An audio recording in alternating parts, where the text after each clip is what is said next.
ঝাৰুগুৰিত তীব্ৰ উত্তেজনা কাঠৰ কুণ্ডা ভৰ্তি বাহনৰ খুন্দাত আহত এজন লোক চোৰাং সামগ্ৰী কঢ়িওৱা বাহনৰ দৌৰাত্মক দক্ষিণ কামৰূপৰ পলাশবাৰী সমষ্টিৰ অন্তৰ্গত ঝাৰুগুৰিৰ মাগুৰপাৰাত বৃহস্পতিবাৰে নিশা তীব্ৰ উত্তেজনাৰ সৃষ্টি হয়।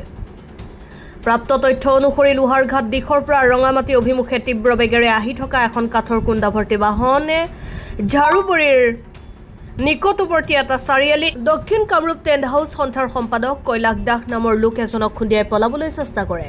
লগে লগে স্থানীয় ৰাইজে কৈলাশ দাসক বৰিহাটৰ জনতা মেডিকেললৈ প্ৰেৰণ কৰে। আনফালে দুৰ্ঘটনা সংঘটিত কৰা বাহনখন খেদি খেদি মাগুৰপাৰাত জব্দ কৰে। পিছত আৰক্ষী আৰু বন বিভাগৰ লোক উপস্থিত হৈ বাহনখন থানালৈ লৈ যায়।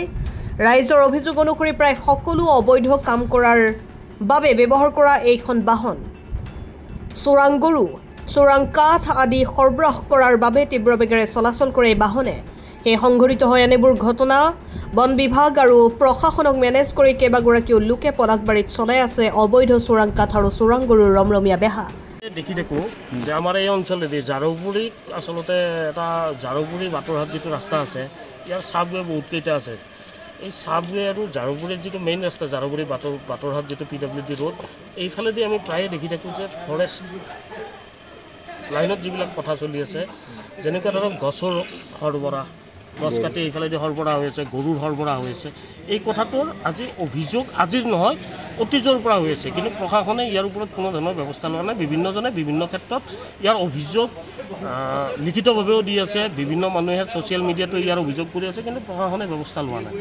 আৰু আজি এটা খুব দুখ লগা এটা ঘটনা হৈছে দক্ষিণ কামৰূপ যি টেণ্ট হাউচ সন্থা আছে তাৰ সম্পাদকজন তেওঁৰ যি প্ৰতিষ্ঠান টেণ্ট হাউচৰ পৰা তেওঁ ঘৰলৈ উভতি থকা সময়ত এখন কাঠৰ কুণ্ড ভৰ্তি এখন গাড়ীয়ে তেওঁক খুন্দিয়াই গুৰুতৰভাৱে আহত কৰে।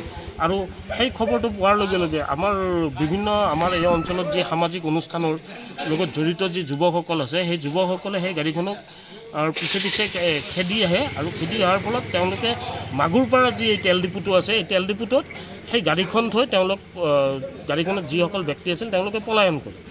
আৰু এই ঘটনাটো অতি দুৰ্ভাগ্যজনক ঘটনা কাৰণ এনেকুৱা ঘটনা আজি মানুহক খুন্দি আছে মানুহক নুখুন্দিয়া সময়তো বিভিন্ন সময়ত গৈ আছে।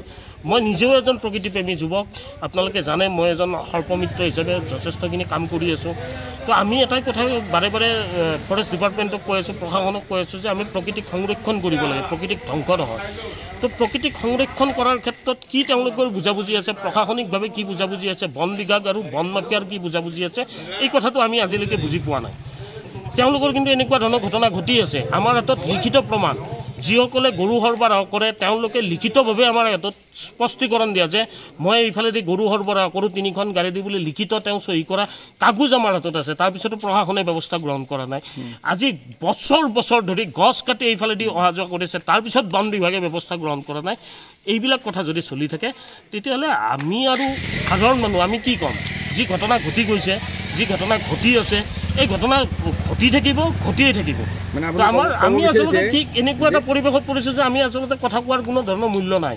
আমি যি কাম কৰি আছোঁ আমি যাক লৈ আচলতে আমি যাৰ সংৰক্ষণৰ কথা কৈ আছোঁ বা যিবোৰ কথা প্ৰশাসনে বাৰে বাৰে কৈ আছে তো এইবিলাক কথাৰ কোনো মূল্য নাই বুলি আমি ভাবোঁ। আজিৰ যিটো ইনচিডেণ্ট আপোনালোকে সন্মুখত পাইছে আপোনালোকৰ হাতত ভিডিঅ' ফুটেজ আছে তো পৰৱৰ্তী সময়ত আমাৰ এটা কথাৰ ওপৰত দৃষ্টি থাকিব যে এনেকুৱা ঘটনা ঘটাৰ পিছত আপোনালোকৰ হাতত তথ্য প্ৰমাণ থকাৰ পিছত বিভাগীয়ভাৱে কি ব্যৱস্থা গ্ৰহণ কৰে ই কিন্তু আমাৰ কাৰণে লক্ষণীয়।